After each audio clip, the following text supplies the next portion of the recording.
महाराष्ट्र चुनाव से पहले मोदी का बड़ा मास्टर स्ट्रोक, विपक्ष के उड़े होश। मराठी भाषा पर केंद्रीय कैबिनेट का बड़ा फैसला, जनता ने किया स्वागत। माननीय प्रधानमंत्री नरेंद्र मोदीजी आणि संपूर्ण केंद्र सरकारचे मी मनापासून आभार मानतो की इतक्या वर्षाची मागणी मराठी भाषेला अभिजात भाषेचा दर्जा द्या, ही मागणी माननीय मोदीजींनी आणि मंत्रिमंडळाने मान्य केली आणि आजपासून आपली मराठी भाषा ही अभिजात भाषा म्हणून गणली जाणार आहे। हा सुवर्ण अक्षरांनी लिहिण्याचा दिवस आहे। पंतप्रधान मोदीजी, आपले खूप खूप धन्यवाद।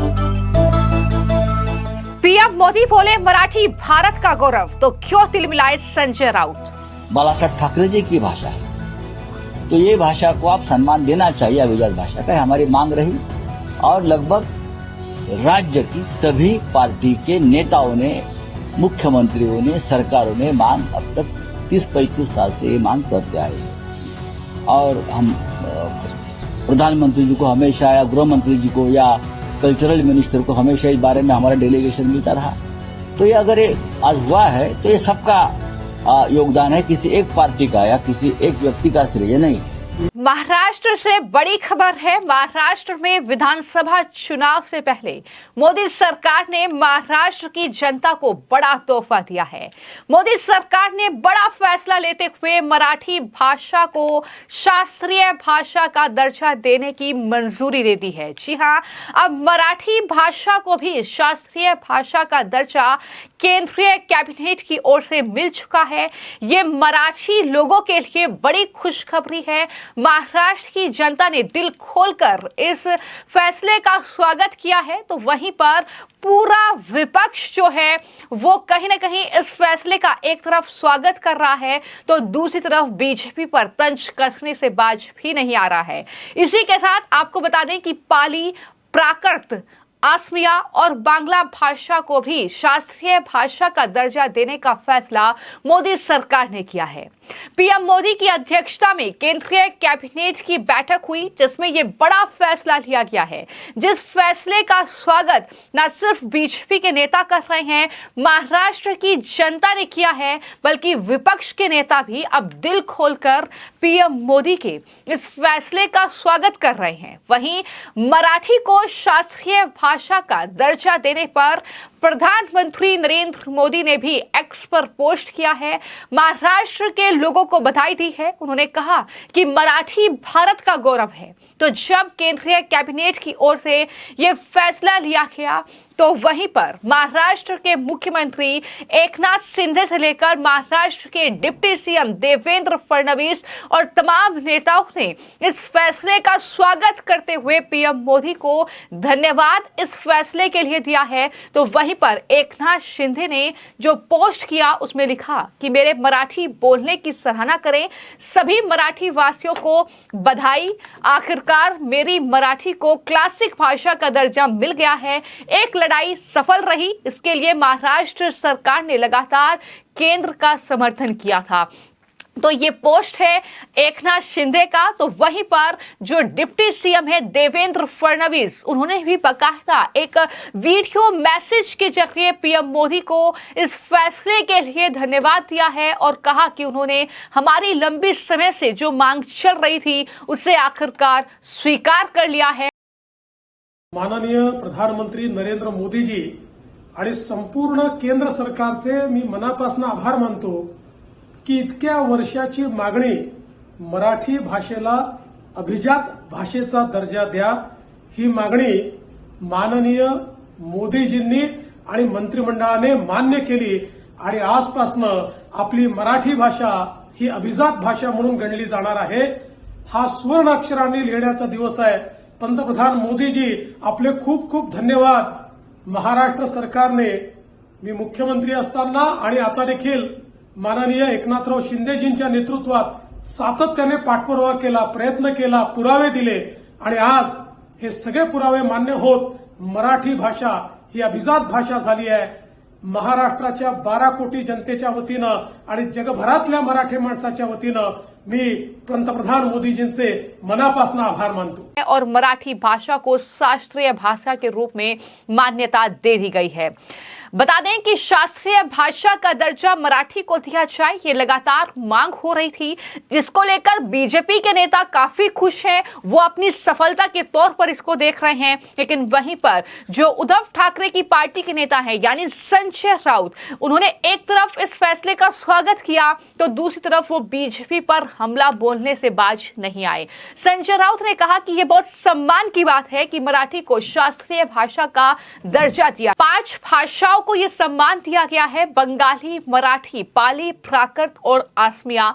वर्षों से मांग की जा रही थी कि मराठी भाषा को यह सम्मान दिया जाना चाहिए। लेकिन राउत आगे ये भी कहते हैं कि राज्य के लगभग सभी दलों के नेताओं ने पिछले 30 से 35 सालों से हर मुख्यमंत्री और हर राज्य सरकार से यह मांग की है कि अगर ऐसा हुआ तो ये सभी का योगदान है, सिर्फ एक व्यक्ति का नहीं। बीजेपी को हर चीज का श्रेय लेने की आदत है, ये संजय राउत कह रहे हैं। बीजेपी उद्योग और व्यापार को इस राज्य से बाहर जाने से रोकना चाहिए। मराठी भाषा के साथ साथ इस राज्य की प्रतिष्ठा बढ़ानी चाहिए।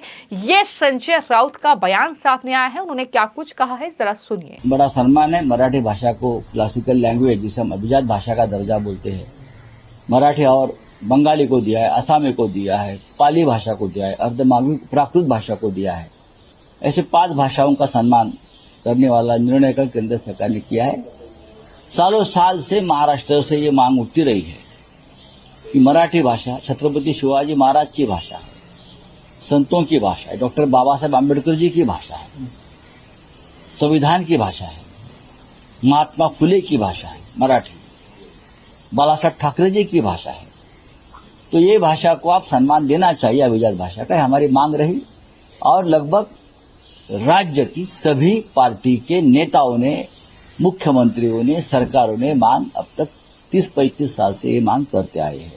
जब भी संसद का सत्र शुरू होता था तो चाहे लोकसभा हो चाहे राज्यसभा हो, हमेशा ये मुद्दा महाराष्ट्र के सांसदों की तरफ से उठता रहा है। शिवसेना भी उसमें शामिल रही और हम प्रधानमंत्री जी को हमेशा, या गृह मंत्री जी को, या कल्चरल मिनिस्टर को हमेशा इस बारे में हमारा डेलीगेशन मिलता रहा।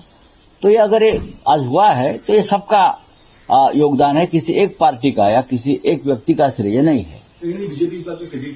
वो तो लेगी भाई, बीजेपी तो कौन सा भी कैसा भी क्रेडिट ले सकती है।